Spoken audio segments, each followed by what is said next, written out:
Hello everyone, आज हम पढ़ेंगे क्लास 9 साइंस का चैप्टर नंबर फर्स्ट, जिसका नाम है मैटर इन आवर सराउंडिंग। तो ये जो है वो आपकी क्लास का पहला चैप्टर है। यहाँ से आपकी थोड़ी सी एडवांस लेवल की साइंस की शुरुआत होने वाली है। और जैसा कि इस चैप्टर का नाम है मैटर इन आवर सराउंडिंग, मतलब कि हम इस चैप्टर में अपने आसपास के मैटर के बारे में स्टडी करेंगे। आज हम इस चैप्टर को काफ़ी शॉर्ट टाइम में एनिमेशन की हेल्प से कंप्लीट करेंगे। तो चलिए स्टार्ट करते हैं।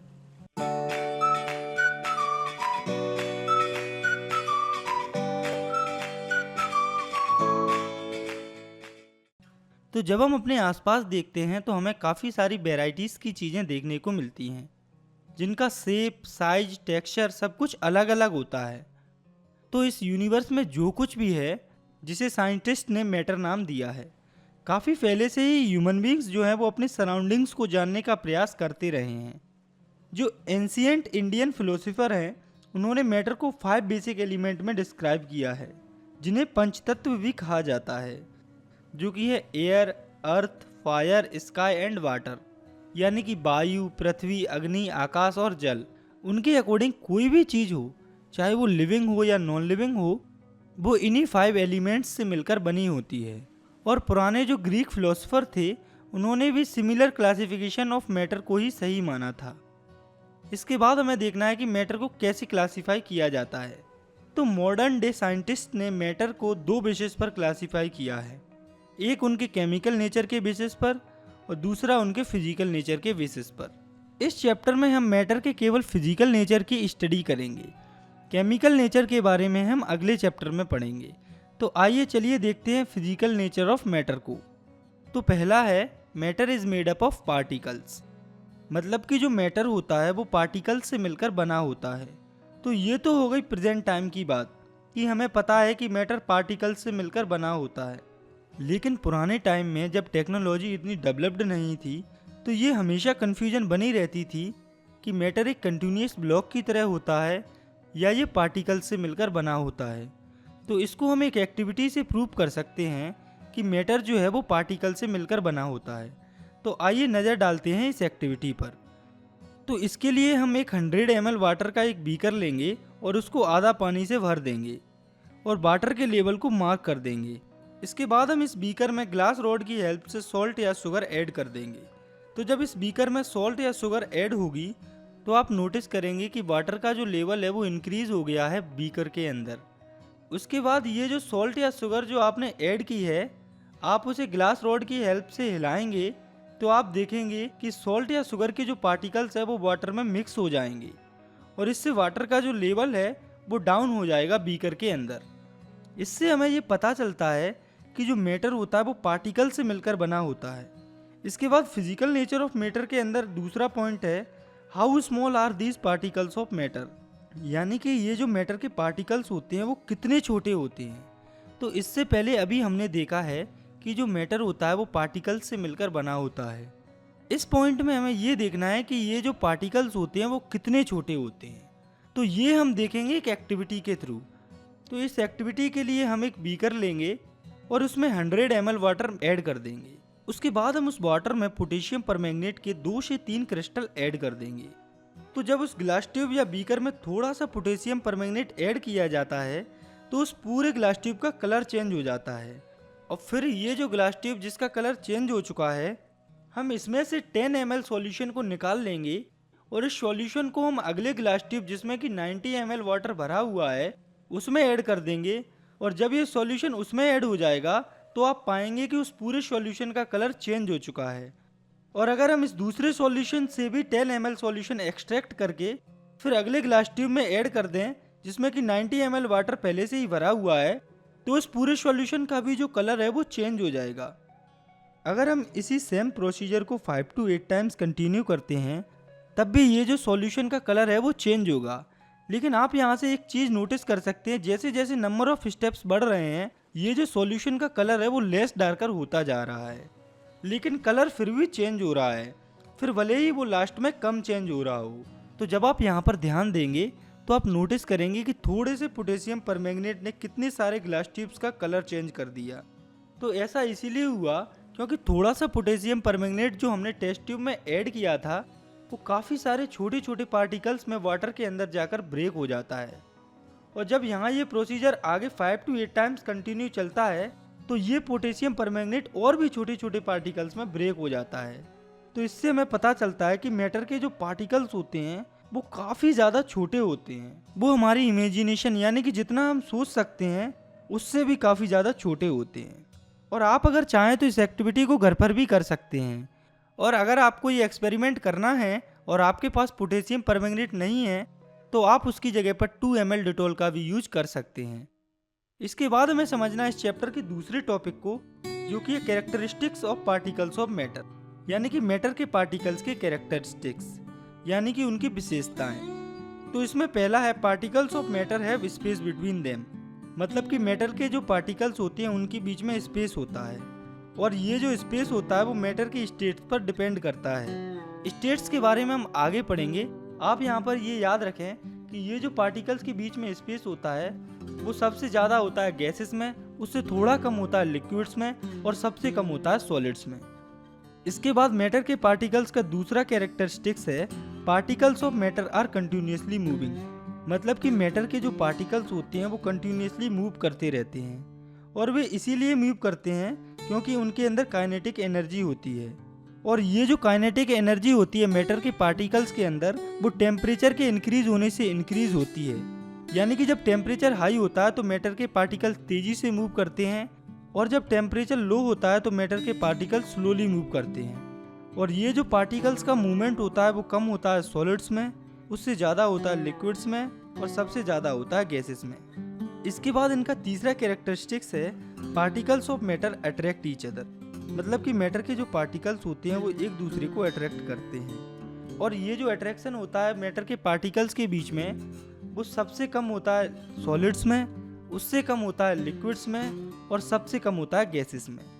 और बात करें मैटर के पार्टिकल की चौथी कैरेक्टरिस्टिक की तो वो हो जाएगी particles of matter are very small, मतलब कि मैटर के जो पार्टिकल्स होते हैं वो काफ़ी ज़्यादा छोटे होते हैं।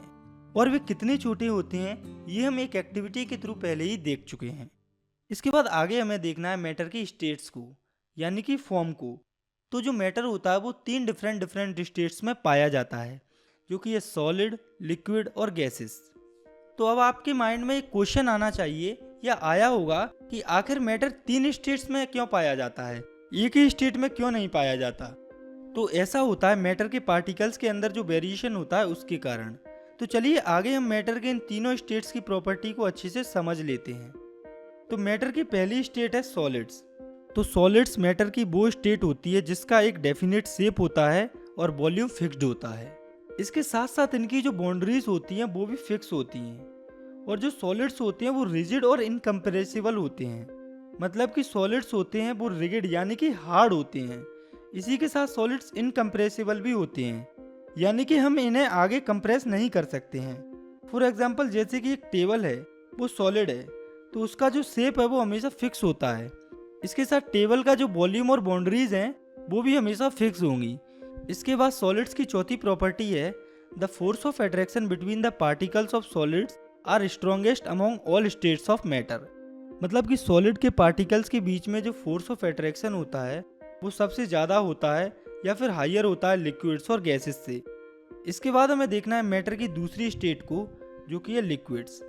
तो लिक्विड्स मैटर की वो स्टेट होती है जिसका शेप फिक्स नहीं होता पर वॉल्यूम फिक्स होता है। जैसे कि मान लो आपके पास 1 लीटर लिक्विड है तो ये 1 लीटर तो हो गया उस लिक्विड का वॉल्यूम, जो कि हर जगह फिक्स रहेगा, चाहे इसे आप किसी भी तरह के कंटेनर या बीकर में डालें। लेकिन यहाँ से आप देखिए, अभी जस्ट ऊपर मैंने एक बात कही, लिक्विड्स को हम जिस कंटेनर या बीकर में डालते हैं वो उसका शेप ले लेते हैं, यानी कि इनका शेप फिक्स नहीं होता।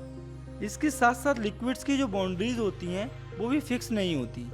जैसे कि आप मान लो आपने किसी लिक्विड को किसी सरफेस पर डाल दिया, तो जब आपने लिक्विड्स को किसी सरफेस के ऊपर डाला होगा तो आपने नोटिस किया होगा कि वो लिक्विड अलग अलग डायरेक्शन में सरफेस पर फ्लो कर रहा होगा। तो इससे ये बात बिल्कुल क्लियर होती है कि जो लिक्विड्स होते हैं उनकी बाउंड्रीज क्लियर नहीं होती। इसके बाद लिक्विड्स की तीसरी प्रॉपर्टी है कि उनमें फ्लूइडिटी होती है और वे लो कंप्रेसिबल होते हैं, मतलब कि जो लिक्विड्स होते हैं वो फ्लो कर सकते हैं और वे कंप्रेसिबल होते हैं, यानी हम उन्हें कंप्रेस कर सकते हैं। और ऐसा इसीलिए होता है क्योंकि लिक्विड्स के जो पार्टिकल है वो दूर दूर होते हैं सॉलिड के कंपैरिजन में और पास पास होते हैं गैसेस के कंपैरिजन में। और इसी वजह से जो लिक्विड्स होते हैं वो ज़्यादा कंप्रेसिबल होते हैं सॉलिड से और कम कंप्रेसिबल होते हैं गैसेस से। और लिक्विड्स की चौथी प्रॉपर्टी है the force of attraction between liquid particle is weaker then solid and stronger than gases. मतलब कि लिक्विड्स के पार्टिकल के बीच में जो फोर्स ऑफ अट्रैक्शन होता है वो वीक होता है सॉलिड से और स्ट्रॉन्ग होता है गैसेस से। इसके बाद हमें देखना है मैटर की तीसरी स्टेट को, जो कि है गैसेस। तो गैसेस जो है वो मैटर की वो स्टेट होती है जिसका ना ही शेप फिक्स होता है और ना ही वॉल्यूम फिक्स होता है। और बात करें इसकी दूसरी प्रॉपर्टी की, तो जो गैसेस होती हैं उनकी बाउंड्रीज फिक्स नहीं होती। इसके बाद गैसेस की अगली प्रॉपर्टी है gases have fluidity and are highly compressible. मतलब कि जो गैसेस होती है वो ज़्यादा अच्छे से फ्लो करती हैं लिक्विड्स के कंपैरिजन में। और ये तो आप नॉर्मली भी समझ सकते हैं क्योंकि हमारे ऑलमोस्ट पूरे एनवायरनमेंट में गैसेस ही फ्लो करती हैं। इसके साथ गैसेस जो है वो सबसे ज़्यादा कंप्रेसिबल होती हैं, यानी कि हम गैसेस को बहुत ज़्यादा कंप्रेस कर सकते हैं। और ऐसा इसीलिए होता है क्योंकि गैसेस के जो पार्टिकल्स होते हैं वो काफ़ी दूर दूर होते हैं। और गैसेस की प्रॉपर्टी का चौथा पॉइंट है force of attraction between gases particles is much weaker then those of solid and liquid. मतलब कि गैसेस के पार्टिकल्स के बीच में जो फोर्स ऑफ अट्रैक्शन होता है वो काफ़ी कम होता है सॉलिड्स और लिक्विड्स के कंपैरिजन में। समझना इस चैप्टर के अगले काफ़ी इंपॉर्टेंट टॉपिक को, जो कि है can matter change it's state. मतलब कि क्या ये जो मैटर होता है वो अपनी स्टेट को चेंज कर सकता है। तो इस टॉपिक या क्वेश्चन का आंसर आप खुद भी दे सकते हैं। तो अब आप कहेंगे कि कैसे दे सकते हैं, वो ऐसे कि आपने वाटर को कितने फॉर्म्स में देखा है। तो इसका आंसर है 3 फॉर्म्स या 3 स्टेट। 3 स्टेट में ना सही, लेकिन आपने वाटर को 2 स्टेट, जो कि है आइस जो कि सॉलिड स्टेट होती है और दूसरी है नॉर्मल वाटर जो कि लिक्विड स्टेट होती है, उसमें ज़रूर देखा होगा। और आपने एक चीज़ नोटिस की होगी कि वेस्टर्न कंट्रीज़ में ठंडी जगहों पर जैसे ही विंटर सीजन आता है वहाँ पर ऑलमोस्ट पूरा का पूरा जो वाटर है वो आइस में कन्वर्ट हो जाता है। और सिर्फ लिक्विड वाटर ही नहीं, जो वाटर एटमॉस्फेयर में होता है वेपर्स के फॉर्म में, वो भी आइस में कन्वर्ट हो जाता है। इसीलिए ठंडी जगहों पर विंटर्स में काफ़ी बर्फ़ पड़ती है। और जैसे ही विंटर्स का सीज़न निकल जाता है और समर्स का सीज़न आ जाता है तो ये जो ग्लेशियर्स या आइस होती है वो पिघल जाती है या मेल्ट हो जाती है। तो यहाँ पर नोटिस करने वाली बात ये है कि ये जो मैटर की स्टेट चेंज हो रही है वो टेम्परेचर में चेंज होने की वजह से हो रही है। तो यहाँ से एक बात तो क्लियर है कि मैटर की जो स्टेट होती है वो चेंज हो सकती है। और ये एग्जाम्पल अभी आपने ऊपर देखा है, उसमें मैटर की जो स्टेट है वो टेम्परेचर में चेंज होने की वजह से चेंज हो रही है। ऐसे ही मैटर की जो स्टेट है वो मेनली 2 रीजन्स की वजह से चेंज होती है, जो कि है चेंज इन टेम्परेचर और दूसरी है चेंज इन प्रेशर। तो चलिए पहले समझते हैं चेंज इन टेम्परेचर को। तो ये तो हम पहले ही समझ चुके हैं कि जैसे जैसे टेम्परेचर बढ़ता है तो मैटर के पार्टिकल्स की काइनेटिक एनर्जी बढ़ती है, जिसकी वजह से जो मैटर की स्टेट है वो चेंज हो जाती है। तो ये तो हमने देख लिया कि मैटर की जो स्टेट है वो चेंज होती है टेम्परेचर के साथ। अब हमें देखना है कि ये स्टेट कैसे चेंज होती है। तो आप मान लो कि आपके पास कोई मैटर है सॉलिड स्टेट में, और अगर आप वहाँ पर टेम्परेचर इंक्रीज कर देते हैं तो काइनेटिक एनर्जी की वजह से मैटर की ये जो स्टेट है वो लिक्विड स्टेट में कन्वर्ट हो जाएगी। और वहीं पर अगर आप उस टेम्परेचर को और बढ़ाते हैं तो जो मैटर की ये लिक्विड स्टेट है वो गैस में कन्वर्ट हो जाएगी। और अगर आप उस टेम्परेचर को दोबारा से कम करते हैं तो ये जो स्टेट है मैटर की वो दोबारा रिवर्स हो जाएगी। इसको और अच्छे से समझने के लिए आप नज़र डालिए इस डायग्राम पर। इसमें मैटर के इंटर कन्वर्जन को अच्छे से एक्सप्लेन किया गया है। तो आप इसमें देखिए, तो मैटर की सॉलिड स्टेट से लिक्विड स्टेट में कन्वर्ट होने की जो प्रोसेस होती है उसे फ्यूज़न कहा जाता है। और ये जो फ्यूज़न की प्रोसेस होती है ये टेम्परेचर के इंक्रीज होने के कारण होती है। और आपको ये पता होना चाहिए कि सिर्फ सॉलिड्स ही लिक्विड्स में कन्वर्ट नहीं होते, लिक्विड्स भी सॉलिड में कन्वर्ट हो सकते हैं। तो मैटर के लिक्विड स्टेट की सॉलिड स्टेट में जो कन्वर्जन होती है उस प्रोसेस को सॉलिडिफिकेशन कहा जाता है। For example conversion of normal water into ice. और ये जो सॉलिडिफिकेशन की प्रोसेस होती है वो टेम्परेचर के कम होने के कारण होती है। तो ये तो हुई सॉलिड्स की लिक्विड में और लिक्विड की सॉलिड में कन्वर्जन। लेकिन इनके अलावा भी मैटर की एक स्टेट दूसरी स्टेट में कन्वर्ट हो सकती है, वही अब हमें देखना है। इसके बाद अगली कन्वर्जन है लिक्विड टू गैस। तो मैटर की लिक्विड स्टेट की गैस में जो कन्वर्जन होती है उस प्रोसेस को वेपराइजेशन कहते हैं। For example conversion of water into vapour during summers. तो ये प्रोसेस भी टेम्परेचर में इंक्रीज होने के कारण होती है। और अगर हम बात करें गैस के लिक्विड में कन्वर्जन की, तो वो भी हमें देखने को मिलती है। तो लिक्विड्स की गैस में जो कन्वर्ट होने की प्रोसेस होती है, उस प्रोसेस को कंडेंसेशन कहते हैं। फॉर एग्जाम्पल बारिश के टाइम पर जो वाटर वेपर गैसियस फॉर्म में होते हैं, वो लिक्विड ड्रॉप्स में कन्वर्ट होकर बरसती हैं। तो ये तो बात हुई एंड टू एंड कन्वर्जन की, लेकिन हमें इनके अलावा भी दो डायरेक्ट कन्वर्जन देखने को मिलती हैं, जो कि है सॉलिड टू गैस और गैस टू सॉलिड। तो पहले हम देखते हैं सॉलिड्स की कन्वर्जन गैस में। तो सॉलिड्स की गैस में कन्वर्जन की जो प्रोसेस होती है, उस प्रोसेस को सब्लिमेशन कहा जाता है। For example conversion of camphor into gas, यानी कि जब हम कपूर को जलाते हैं जो कि सॉलिड फॉर्म में होता है, वो डायरेक्टली गैसियस स्टेट में कन्वर्ट हो जाता है। और वहीं पर गैस की सॉलिड में कन्वर्जन की जो प्रोसेस होती है, उसे डिपोजिशन कहते हैं। फॉर एग्जाम्पल जो वाटर वेपर होता है, वो कभी कभी एटमॉस्फेयर में चेंज होने के कारण डायरेक्टली आइस में कन्वर्ट हो जाता है और फ्रस्ट फॉर्म हो जाता है। इसके बाद हमें देखना है मैटर की स्टेट में चेंज के दूसरे तरीके को, जो कि effect of change in pressure, यानी कि मैटर के अंदर उसके प्रेशर में चेंज करने पर उसकी स्टेट पर क्या इम्पैक्ट पड़ता है, ये अब हम देखने वाले हैं। तो टेम्परेचर के साथ साथ जो प्रेशर होता है, वो भी काफ़ी इम्पोर्टेंट रोल प्ले करता है मैटर की स्टेट में चेंज को। इसे आप ऐसे समझिए कि अभी थोड़े टाइम पहले आपने पढ़ा है कि मैटर की तीनों स्टेट्स में गैसेस जो है वो सबसे ज़्यादा कंप्रेसिबल होती हैं, लिक्विड्स उनसे थोड़े कम कंप्रेसिबल होते हैं और सॉलिड्स सबसे कम कंप्रेसिबल होते हैं। तो इसका मतलब क्या है? इसका मतलब ये है कि गैसेस के पार्टिकल्स बहुत दूर दूर होते हैं, लिक्विड्स के पार्टिकल थोड़े कम दूर होते हैं और सॉलिड के पार्टिकल्स काफ़ी पास पास होते हैं। और अब आप सोचिए कि कोई मैटर है गैसियस स्टेट में जिसके पार्टिकल्स काफ़ी दूर दूर हैं लिक्विड्स के कंपैरिजन में, तो अगर हम उस मैटर के गैसियस स्टेट को इतना कंप्रेस करें या इतना प्रेशर डालें कि उसके जो पार्टिकल्स हैं वो लिक्विड्स के पार्टिकल्स के बराबर आ जाएं, तो जो मैटर की गैसियस स्टेट है वो लिक्विड स्टेट्स में कन्वर्ट हो जाएगी। और अगर हम इस लिक्विड स्टेट पर और ज़्यादा प्रेशर डालते हैं या कंप्रेस करते हैं, तो वो सॉलिड स्टेट में भी कन्वर्ट हो जाएगी। और अगर हम बात करें मैटर की स्टेट में प्रेशर के कारण चेंज होने के एग्जाम्पल की, तो वो भी हमें देखने को मिल जाते हैं। जैसे कि जो लाइटर होता है या गैस सिलेंडर होता है, ऑक्सीजन सिलेंडर होता है, इन तीनों में जो गैस होती है उसे कंप्रेस करके लिक्विड फॉर्म में कन्वर्ट किया जाता है और इनमें भरा जाता है। जैसे आप इस लाइटर को देखिए, जब हम इसके इस बटन को प्रेस करते हैं तो लिक्विड जो इस लाइटर में भरा हुआ है उस पर से प्रेशर कम होता है और वो दोबारा गैसियस फॉर्म में कन्वर्ट हो जाता है और आग लग जाती है। तो अब ये तो हमने देख लिया कि टेम्परेचर में और प्रेशर में चेंज करने से मैटर की स्टेट चेंज हो जाती है। लेकिन सोचने वाली बात आखिर यहाँ पर ये है कि ये जो मैटर की स्टेट चेंज होती है उसमें आखिर ऐसी कौन सी एनर्जी इन्वॉल्व रहती है जो कि टेम्परेचर और प्रेशर में चेंज होने से मैटर की स्टेट चेंज होती है। तो इस एनर्जी का नाम है लेटेंट हीट। तो आइए समझते हैं इसे। तो the energy which has to be supplied to change the state of a substance is called latent heat. मतलब कि ऐसी एनर्जी जो कि हमें सप्लाई करनी पड़ती है मैटर की स्टेट को चेंज करने के लिए, उसे हम लेटेंट हीट कहते हैं।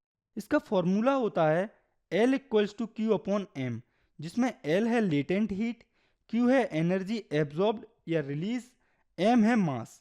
इसकी SI यूनिट हो जाएगी जूल्स पर केजी। आपको लेटेंट हीट से रिलेटेड कुछ न्यूमेरिकल्स को प्रैक्टिस करना है जो कि आपकी NCERT में दिए हुए हैं। इसके बाद आगे हमें समझना है छोटे बट काफ़ी इंपॉर्टेंट टॉपिक को, जो कि है टेम्परेचर। तो temperature is the measure of degree of hotness of a body. मतलब कि टेम्परेचर होता है किसी भी गिवन बॉडी की हॉटनेस को मेजर करने का मीडियम। और अगर बात करें इसकी SI यूनिट की तो वो होगी केल्विन। लेकिन टेम्परेचर को केल्विन के साथ दो अदर यूनिट में भी मेजर किया जाता है, जो कि है डिग्री सेल्सियस और फ़ारेनहाइट। और टेम्परेचर जो है वो थर्मामीटर से मेजर किया जाता है। आपने डॉक्टर के पास थर्मामीटर को जरूर देखा होगा, जो कि बुखार या आपके बॉडी टेम्परेचर को मेजर करता है। आगे हमें समझना है टेम्परेचर की तीनों यूनिट्स के रिलेशन के बारे में। तो इसके लिए हम तीनों यूनिट्स के पर्टिकुलर कॉलम बना लेंगे। तो आइए देखते हैं इनके रिलेशन को। तो एक केल्विन बराबर होता है टेम्परेचर इन सेल्सियस प्लस 273.15। मतलब कि अगर टेम्परेचर डिग्री सेल्सियस में दिया है और आपको उसे केल्विन में कन्वर्ट करना है, तो आप उसमें सिंपली 273 ऐड कर देंगे, तो पॉइंट 15 को यहाँ पर कुछ टाइम के लिए आपको इग्नोर करना है। तो जब आप उस पर्टिकुलर टेम्परेचर में 273 ऐड कर देंगे तो आपका जो टेम्परेचर डिग्री सेल्सियस में है वो केल्विन में कन्वर्ट हो जाएगा। और अगर आपका टेम्परेचर केल्विन में दिया हुआ है और आपको उस टेम्परेचर को डिग्री सेल्सियस में कन्वर्ट करना है तो उसके लिए आप सिंपली गिवन टेम्परेचर में से 273 माइनस कर देंगे। इसके बाद है फ़ारेनहाइट में कन्वर्जन। तो इसके लिए एक सिंपल फार्मूला है जो कि ये F = 9/5 into temperature in Celsius plus 32। तो अब हम इस कन्वर्जन को और अच्छे से समझने के लिए एक टेम्परेचर है केल्विन में जो कि है 549 केल्विन, हम इसे डिग्री सेल्सियस और फ़ारेनहाइट में कन्वर्ट करेंगे। तो केल्विन के टेम्परेचर को सेल्सियस में कन्वर्ट करने के लिए हम गिवन टेम्परेचर में से 273 माइनस कर देंगे। तो अगर हम 549 के जो कि टेम्परेचर है केल्विन में उसे सेल्सियस में कन्वर्ट करेंगे तो टेम्परेचर होगा 276 डिग्री सेल्सियस। तो अगर हम 549 के जो कि टेम्परेचर है केल्विन में उसे सेल्सियस में कन्वर्ट करेंगे तो टेम्परेचर होगा 276 डिग्री सेल्सियस। तो अगर हम इस टेम्परेचर को फ़ारेनहाइट में कन्वर्ट करना चाहें तो वो भी इस फॉर्मूले से हम कर सकते हैं। तो हम इस फॉर्मूले में गिवन वैल्यूज़ को पुट कर देंगे। तो यहाँ से हमारा टेम्परेचर आ जाएगा 528.8 फ़ारेनहाइट। तो यहाँ से आपको सिंपली इतना समझना है कि ये जो गिवन फॉर्मूलेस हैं इनकी हेल्प से आप टेम्परेचर के एक यूनिट को दूसरी यूनिट में कन्वर्ट कर सकते हैं। आप अपने आप से भी टेम्परेचर चेंज के कुछ एग्जांपल्स को प्रैक्टिस कर सकते हैं टॉपिक को, जो कि है इवोपोरेशन। तो आपने एक चीज़ कभी ना कभी नोटिस की होगी कि गर्मियों के दिनों में या समर्स में जो नदियाँ, तालाब या और भी कोई वाटर का सोर्स होता है उसमें वाटर लेवल कम हो जाता है। तो ऐसा इसलिए होता है क्योंकि समर्स में जो वाटर होता है वो इवोपोरेट हो जाता है टेम्परेचर के बढ़ने से। लेकिन यहाँ पर सोचने वाली बात ये है कि हम सब जानते हैं कि जो वाटर होता है वो 100 डिग्री सेल्सियस पर बॉयल होता है, यानी कि 100 डिग्री सेल्सियस पर जो वाटर है वो वेपर में कन्वर्ट हो जाता है। लेकिन इसके साथ साथ हम ये भी जानते हैं कि चाहे कितनी भी गर्मी पड़े एटमॉस्फेयर में टेम्परेचर 50 डिग्री सेल्सियस तक ही रहता है। तो अब हमें जानना ये है कि आखिर ऐसा क्या होता है कि जो वाटर 100 डिग्री सेल्सियस पर लिक्विड से वेपर स्टेट में कन्वर्ट होता है वो काफ़ी कम टेम्परेचर पर लिक्विड से वेपर स्टेट में कन्वर्ट हो जाता है। तो इसका आंसर हमें मिलता है इवोपोरेशन से। तो आइए नज़र डालते हैं इसकी डेफिनेशन पर। तो the phenomena of a change of liquid into vapours at any temperature below its melting point is called evaporation. मतलब कि इवोपोरेशन एक ऐसा फिनोमिनन होता है जिसमें जो लिक्विड है वो वेपर में कन्वर्ट हो जाता है उसके बॉइलिंग पॉइंट से किसी भी नीचे वाले टेम्परेचर पर। फॉर एग्जाम्पल समर्स में वाटर जो है वो 100 डिग्री सेल्सियस से नीचे वाले टेम्परेचर पर ही वेपर्स में कन्वर्ट हो जाता है। और आपको इवोपोरेशन के बारे में एक पॉइंट याद रखना है जो कि ये है कि इवोपोरेशन एक सरफेस फिनोमिनन होता है। मतलब कि इवोपोरेशन जो है वो सरफेस पर होता है। इसके बाद हम समझेंगे कि इवोपोरेशन कैसे होता है और क्यों होता है। तो इसके लिए हम एक बीकर ले लेंगे और उसमें वाटर भर देंगे। तो ये जो वाटर इस बीकर में भरा हुआ है इसके पार्टिकल्स की एनर्जी में कुछ ना कुछ डिफरेंस होगा और मोस्ट प्रोबेबली जो पार्टिकल सरफेस की तरफ होते हैं उनकी एनर्जी थोड़ी सी ज़्यादा होती है और उनकी एनर्जी ज़्यादा होने की वजह से थोड़ा सा टेम्परेचर बढ़ने से ये जो पार्टिकल्स होते हैं सरफेस पर वो कम टेम्परेचर पर ही इवोपोरेट हो जाते हैं। इसके बाद हमें समझना है फैक्टर्स अफेक्टिंग इवोपोरेशन, मतलब कि इवोपोरेशन किन फैक्टर्स पर डिपेंड करता है। तो इवोपोरेशन मोस्टली 5 फैक्टर्स पर डिपेंड करता है जिन्हें हमें एक एक करके समझना है। तो पहला है नेचर ऑफ लिक्विड।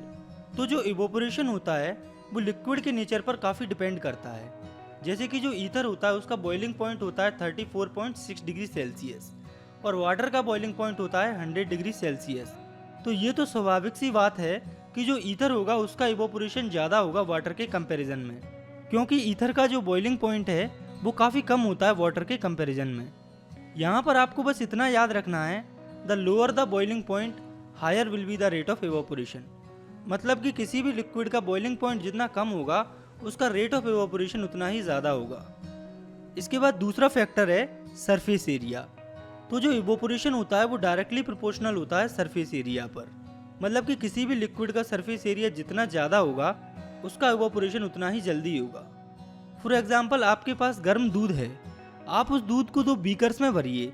एक बीकर होगा गिलास और दूसरा होगा थाली। जब आप बराबर दूध को दोनों बीकर्स में डालेंगे तो आप नोटिस करेंगे जो दूध आपने थाली में डाला है वो जल्दी ठंडा हो जाएगा गिलास वाले दूध के कंपैरिजन में। और ऐसा इसीलिए होता है क्योंकि थाली का जो सरफेस एरिया होता है वो काफ़ी ज़्यादा होता है गिलास के कंपैरिजन में। आपको बस इस पॉइंट में इतना याद रखना है, the more is the surface area more will be the rate of evaporation. इसके बाद है तीसरा फैक्टर जिस पर इवोपोरेशन डिपेंड करता है, वो है टेम्परेचर। तो जो इवोपोरेशन होता है वो डायरेक्टली प्रोपोर्शनल होता है टेम्परेचर के। इसका मतलब ये हुआ कि टेम्परेचर जितना ज़्यादा होगा इवोपोरेशन भी उतना ही ज़्यादा होगा। तो ये तो आपने भी नोटिस किया होगा कि जब समर्स में टेम्परेचर बढ़ जाता है तो वाटर जो है वो वेपर्स में कन्वर्ट होने लगता है। ऐसा इसलिए होता है क्योंकि टेम्परेचर के बढ़ने से लिक्विड्स के पार्टिकल्स की काइनेटिक एनर्जी बढ़ जाती है, जिससे वो सरफेस पर ज़्यादा तेज़ी से मूव करने लगते हैं और भी वेपर्स में कन्वर्ट हो जाते हैं। इसके बाद बात करें चौथे फैक्टर की जिस पर इवोपोरेशन डिपेंड करता है, वो है विंड वेलोसिटी। तो जो विंड वेलोसिटी होती है वो डायरेक्टली प्रोपोर्शनल होती है इवोपोरेशन की। मतलब कि जैसे जैसे हवा का बहाव तेज होता है इवोपोरेशन की जो स्पीड है वो भी बढ़ जाती है। इसे आप ऐसे समझो कि जब आप छत पर कपड़े सुखाने के लिए डालते हैं तो कपड़े कब जल्दी सूखते हैं, जब हवा तेज चलती है या फिर जब हवा बिल्कुल धीरे धीरे चलती है। तो इसका आंसर बिल्कुल सिंपल है कि जब हवा तेज चलेगी तब कपड़ा जल्दी सूखेगा। कहने का मतलब ये है, the more will be the speed of wind more will be rate of evaporation.